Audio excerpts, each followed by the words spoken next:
इस वीडियो में हम ऑर्गेनाइजेशन के स्टेप्स देखेंगे।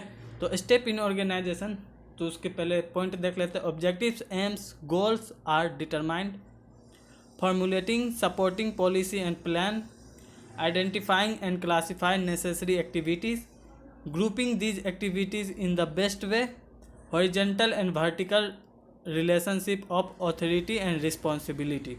तो सब के बारे में डिटेल से देखते हैं। तो फर्स्ट है ऑब्जेक्टिव या एम्स या goals are determined. Before we start must know our goals. किसी भी चीज़ को शुरू करने से पहले हमें अपने लक्ष्यों को जानना चाहिए। This step in organization defines path of action. संगठन में यह कदम क्रियाओं के मार्ग को परिभाषित करता है। Due to this initial step we get guidelines. इस प्रारंभिक चरण के कारण हमें दिशा निर्देश मिलते हैं। सेकेंड है हमारा formulating supporting policies and plans. Skeleton of policies is necessary for satisfying goals. लक्ष्यों को पूरा करने के लिए नीतियों का ढांचा आवश्यक होता है। यानी कि हमें पता रहना चाहिए कि हमें जो काम कर रहे हैं वो किस रास्ते में कर रहे हैं, जिससे हम अपने लक्ष्य तक पहुंच सकें। Support of policies and plans helps toward defined objective. नीतियों और योजनाओं का समर्थन परिभाषित उद्देश्यों की दिशा में मदद करता है। नेक्स्ट है identifying and classifying necessary activities. Various activities are listed. विभिन्न गतिविधियों को सूचीबद्ध किया गया है।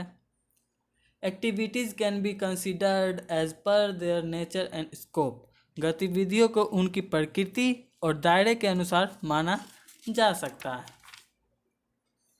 नेक्स्ट है हमारा grouping these activity in the best way. Identified and classified activities are sequentially arranged. पहचानी गई और वर्गीकृत गतिविधियों को क्रमिक रूप से व्यवस्थित किया जा सकता है। Grouping is done as per the resource available, priority in work and importance as well. समूहीकरण कार्य में उपलब्ध संसाधन और महत्व के अनुसार प्राथमिकता के अनुसार किया जाता है। Grouping helps to assign people on them. समूहीकरण लोगों को उन पर असाइन करने में मदद करता है। और नेक्स्ट है फिफ्थ नंबर पे असाइनमेंट ऑफ ड्यूटीज़। यानी कि एक्टिविटीज़ या duties are assign to people. गतिविधियों या कर्तव्यों को लोगों को सौंपा गया है। Care is taken to satisfy both that is requirement of work and human needs. काम की आवश्यकता और मानवीय जरूरतों दोनों को पूरा करने के लिए ध्यान रखा जाता है। Overlapping, underutilization and overloading are avoided while assigning duties. Duty सौंपते समय ओवरलैपिंग, कम उपयोग और ओवरलोडिंग से बचा जाता है।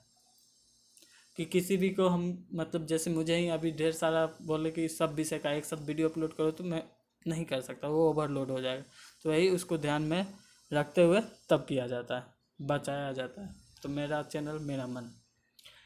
और लास्ट है step horizontal and vertical relationship of authority and responsibility. Organization will never work without clear cut identification of authority and responsibility.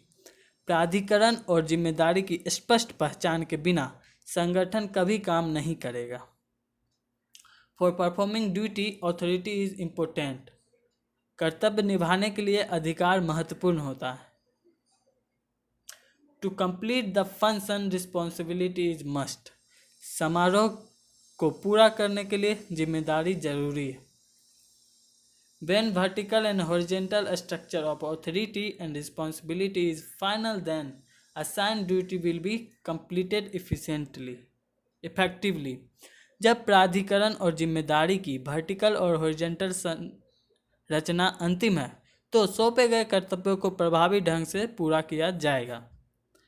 I hope आपको समझ में आ गया होगा। यदि नहीं आया तो फिर से मुझसे पूछ सकते हो कमेंट में, या कोई भी क्वेश्चन है तो मुझसे कमेंट में पूछ सकते हो।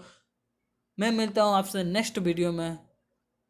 तब तक के लिए बाय बाय, जय हिंद, वंदे मातरम। और हाँ, मुझसे पर्सनली कनेक्ट करना चाहते हो तो इंस्टाग्राम पे मुझे फॉलो भी कर सकते हो।